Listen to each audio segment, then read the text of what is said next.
جیسا کہ آپ سب جانتے ہیں کہ محبوب الہی کو امتحان اور آزمائش کی سخت ترین منزلوں سے گزرنا پڑتا ہے، اور ایسے ہی قدم قدم پر جان نثاری، تسلیم اور رضا کا مظاہرہ کرنا پڑتا ہے۔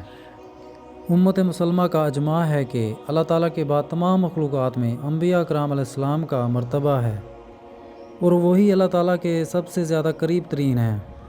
جو لوگ اللہ تعالیٰ کی طرف سے بھیجی گئی آزمائش میں پورے اترے اور انہوں نے اللہ تعالیٰ کی رضا اور خوشنودی کے لیے رب کریم کے ہر حکم کے سامنے سر تسلیم خم کیا، انبیاء کرام علیہ السلام کو اشاع دین کی محنت کے سبب امتحان و آزمائش سے دو چار ہونا پڑا۔ ہر نبی اور رسول کے امتحان کا انداز مختلف تھا۔ اللہ تعالیٰ کے انہی برگزیدہ پیغمبروں میں سے ایک سیدنا حضرت ابراہیم علیہ السلام ہیں۔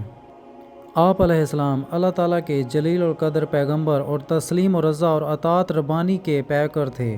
اللہ تعالیٰ نے انہیں اپنا خلیل یعنی گہرا دوست قرار دیا۔ حضرت ابراہیم علیہ السلام کی ساری زندگی استقامت دین کے لیے پیش کی جانے والی عظیم قربانیوں میں سے عبارت ہے۔ اللہ رب العزت کو آپ علیہ السلام کا جذبہ قربانی اور استقامت اس قدر پسند آیا کہ یہی جذبہ قربانی ہر دور کے لیے ایمانی معیار اور کسوٹی قرار دیا گیا ہے۔ آپ علیہ السلام ہر امتحان و آزمائش میں کامیاب و کامران ہوئے، یہاں تک کہ عقیدہ توحید بیان کرنے اور رب شکنی کی پاداش میں آپ علیہ السلام کو بادشاہ نمرود نے آگ میں ڈالا تو آپ علیہ السلام عظمت دین اور عقیدہ توحید کی سربلندی کے لیے پوری طرح ثابت قدم رہے۔ بالآخر اللہ تعالیٰ کا فرمان مبارک جاری ہوا، ہم نے حکم دیا آگ کو، اے آگ سرد ہو جا اور ابراہیم علیہ السلام پر سلامتی والی ہو جا۔ شاعر مشرق علامہ محمد اقبال نے اس حقیقت کو بہت خوبصورت انداز میں بیان کیا ہے۔ آج بھی ہو جو ابراہیم کا ایمان پیدا، آج بھی ہو جو ابراہیم کا ایمان پیدا، آگ کر سکتی ہے انداز گلستان پیدا۔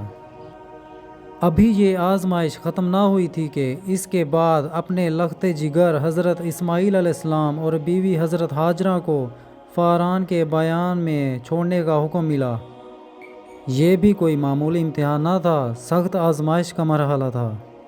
بڑھاپے کی تمناؤں کا مرکز، راتوں اور دنوں کی دعاؤں کا ثمر، قلب و نظر کا چراغ سیدنا حضرت اسماعیل علیہ السلام، جس کو آپ صرف حکم الہی کی تعمیل میں ایک بے آب و گیا مقام پر چھوڑ آتے ہیں۔ اسی طرح کے پیچھے مڑ کر بھی نہیں دیکھا کہ کہیں ایسا نہ ہو کہ شفقت پدری جوش میں آ جائے اور حکم ربانی کی تعمیل میں لغزش ہو جائے۔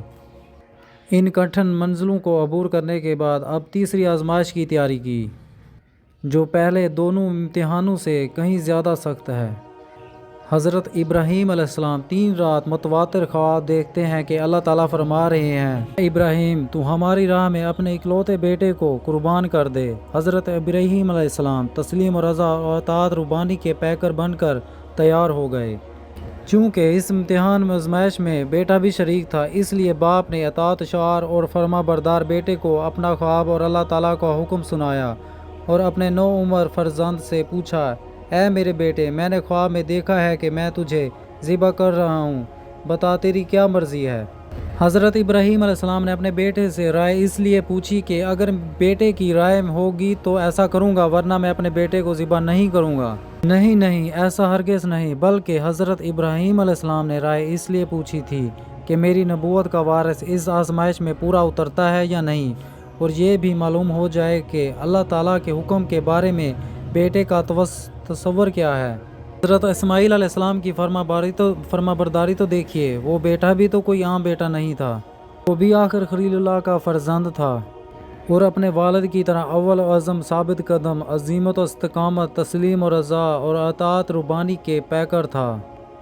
اگر باپ خلیل اللہ کے مرتبہ پر فائز تھا تو بیٹے کے سر پر بھی ظبیر اللہ کا تاج سجنے والا تھا، کیونکہ آپ علیہ السلام ہی کی طلب و اطہر سے عقائد و جہاں، تاجدار انبیاء، شفیع روز جزا جناب حضرت محمد مصطفیٰ صلی اللہ علیہ وسلم اپنے نور مبین سے اس جہاں کو دائمی روشنی سے منور کرنے والے تھے، اس لیے وارث نبوت نے بھی اطاعت کی حد کر دی تھی۔ آپ علیہ السلام نے اپنے باپ کے آگے سر کو جھکا دیا اور یہ بھی نہیں پوچھا کہ ابا جان مجھ سے کیا جرم سرزد ہوا ہے، میری خطا کیا ہے جو آپ مجھے موت کے حوالے کرنے جا رہے ہو۔ بلکہ قربان جاؤں اس بیٹے پر جس نے نہایت عاجزی و انکساری سے اپنے باپ کے آگے گردن جھکاتے ہوئے جو کلمات اپنی زبان سے ارشاد فرمائے وہ قیامت تک نسل انسانی کے لیے مشعل راہ بن گئے۔ چنانچہ آپ نے ارشاد فرمایا، اے ابا جان، آپ وہی کیجئے جس کا آپ کو حکم دیا گیا ہے، انشاءاللہ آپ مجھے عنقریب صبر کرنے والوں میں سے پائیں گے۔ یہ فیضان نظر تھا یا مکتب کی کرامت تھی؟ سکھائے کس نے اسماعیل کو آداب فرزندی؟ اے ابا جان، میں روؤں گا نہیں، اور نہ ہی میں چلاؤں گا، اور نہ ہی آپ کو اس کام سے منع کروں گا۔ آپ چلیے اور اس حکم کی تعمیل میں دیر نہ کیجیے، انشاءاللہ آپ مجھے صبر کرنے والوں میں سے پائیں گے۔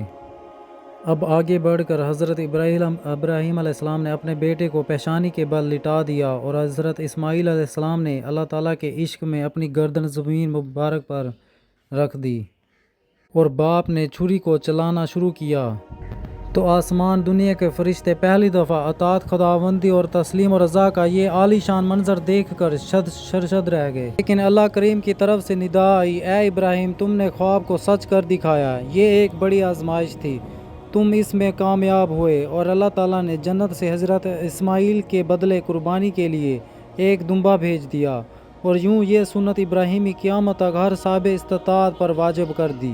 حقیقت یہ ہے کہ حضرت ابراہیم علیہ السلام کی جانب سے بارگاہ خداوندی میں حضرت اسماعیل کی یہ قربانی ایک عظیم اور یادگار قربانی تھی، جس کی مثال دینے سے آج تک دنیا قاصر ہے۔ چشم فلک نے بھی اطاعت الہی کا یہ منظر نہ دیکھا تھا۔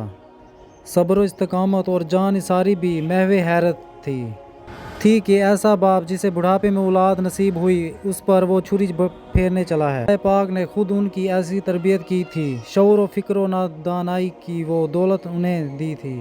یہی وجہ ہے کہ حضرت ابراہیم علیہ السلام کی قربانی کو پوری تاریخ انسانی میں ایک منفرد اور بلند مقام حاصل ہے۔ ان کی اس عظیم المرتبت قربانی کو تا قیامت امت محمدیہ صلی اللہ علیہ وسلم کے لیے قانون الہی بنا دیا گیا ہے۔